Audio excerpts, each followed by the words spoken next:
ముముక్షు వ్యవహార ప్రకరణం 20వ కథ సంతోషము. ఓ శత్రుమర్ధన రామచంద్ర, సంతోషము అనునది పరమ శ్రేయస్సు, సుఖము, విశ్రాంతి, మోక్షము కూడా అయి ఉన్నది. అట్టి సంతోషము అను దానిని సొంతం చేసుకొన్న వారికి సంపదలు, రాజ్యాధికారములు, వందిమాగధ జనము వంటివి కూడా ఎండుగడ్డి పరకవలే అతి తృశ్యమైనవే అయి ఉంటాయి. సంతోషంతో కూడిన బుద్ధిని సంపాదించిన వారు ఈ సాంసారిక దుఃఖములు వాటిల్లినప్పుడు తల్లడిల్లకుండా ఉంటున్నారు. సుఖములు పొందినప్పుడు తబ్బిబ్బు కాకుండా ఉంటున్నారు. ఆ మహనీయులు స్వయంగా సంతోషమనే అమృతం తాగి తృప్తులై శాంతియుతులై ఈ భూమిపై సంచరిస్తున్నారు. వారికి ఈ భోగ సంపదల యొక్క అర్థమేమిటో తెలియదు. వీటిలో వారికి కొత్తగా ప్రాప్తించవలసిందేదీ కనిపించదు. మధురమైన సంతోషం అనే గుణం ఆశ, ధైర్యము మొదలైన దుర్భరమైన అల్ప గుణములను నశింపచేస్తుంది. అన్ని వైపులా ఆనందం వెల్లివిరే చేస్తుంది. సంతోషం అంటే ఏమిటి? ప్రాప్తించని వాటి గురించి వేదన చెందక, పొందిన వాటి గురించి తబ్బిబ్బు కాక, సుఖదుఖములచే చంచలుడుగాక, భేదాభేదములకు అతీతుడై ఉండువాడే సంతృష్టుడు. సర్వదా పొందబడి ఉన్నట్టి స్వస్వరూపముచే ఆనందము పొందుచు సర్వులను సర్వమును ప్రశాంతంగా దర్శించువాడే సంతృష్టుడు. అట్టి వాని మనస్సు తనయందు తానే మౌనస్వరూపమైన తృప్తి, ఆనందములను పొంది ఉంటుంది. వాస్తవానికి ఈ జీవుడు స్వతహాగా ఆనంద స్వరూపుడే కదా.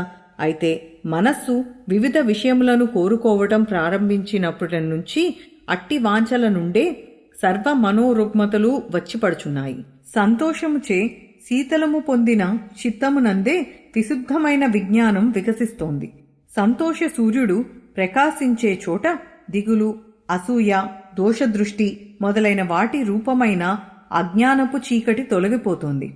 ఆశ అను దానికి వివశమై సంతోషం కోల్పోతున్న చిత్తము ధూళిచే కప్పబడిన దర్పణము వంటిది. అందు జ్ఞానవాక్యములు ఎట్లా ప్రతిబింబిస్తాయి చెప్పు? మాకీ లోటుపాట్లన్నీ ఉన్నాయి కదా, మేము జ్ఞాన విషయాలు ఎట్లా వింటాం? మేము పొందాలనుకున్నవి పొందనివ్వండి, అప్పుడు చూద్దాం అని జీవుడు ఆశల వెంటే పోచున్నాడు. దుఃఖించుట, ద్వేషించుట, ఒకరినొకరు తప్పులు ఎంచుకొనుట ఇవే అలవాటు అయి ఉంటున్నాయి. సంతోషముగా ఉండుట అనున్నది ఎందుకు అభ్యాసంగా చేసుకోరాదు? సంతోష మనస్కుని నుండి శారీరక మానసిక వ్యాధులు దూరంగా ఉంటాయి.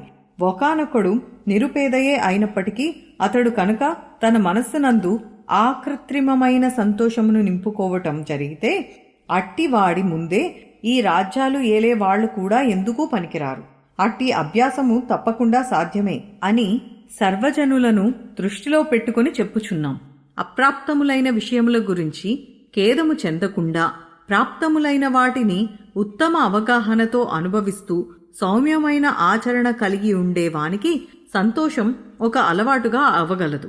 అట్టి సంతోషముతో పరిపూర్ణముగా తృప్తి పొందిన విశుద్ధ చిత్తములు గల మహాత్ముని వదనము చూచిన వారు అనిర్వచనీయమైన సంతోషానుభవం పొందుతారు.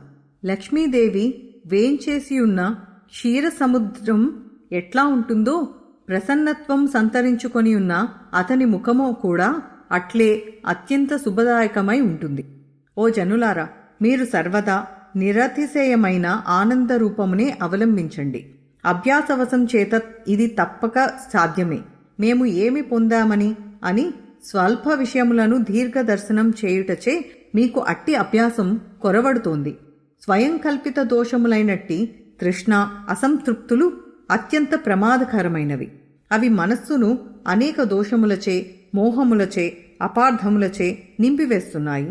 అందుచేత పౌరుష బలం చేత తృష్ణను జయించి వేయండి. తృష్ణ ఉన్న చోట సంతోషం ఎట్లా ఉంటుందండి చెప్పండి? సంతోషము అను మాధుర్యముతో నిండియున్న చిత్తము స్వయంగా తనంతట తానే శాంతశీలత్వమగు బుద్ధి స్థైర్యములను పొందుతోంది. సంపదలు కూడా సంతోష చిత్తుని మృత్యుని వలె అనుసరిస్తున్నాయి. తనయందు తానే సంతృష్టుడైన వాడు ఇతరుల శారీరక మానసిక రుగ్మతలను క్షీణింపచేయగలడు. కళంకరహితము, శీతలము, విశుద్ధము అయినట్టి చిత్తవృత్తి స్వయంగా సంతోషమును పొందుతోంది. అట్టి చిత్తవృత్తి కలవాడు సమబుద్ధితో కూడుకొనిన వాడై ప్రశాంతము, మౌనము, ఆనందము, ఉత్సాహము ఒకే సమయంలో తన ముఖమునందు ప్రకటించుచున్నాడు.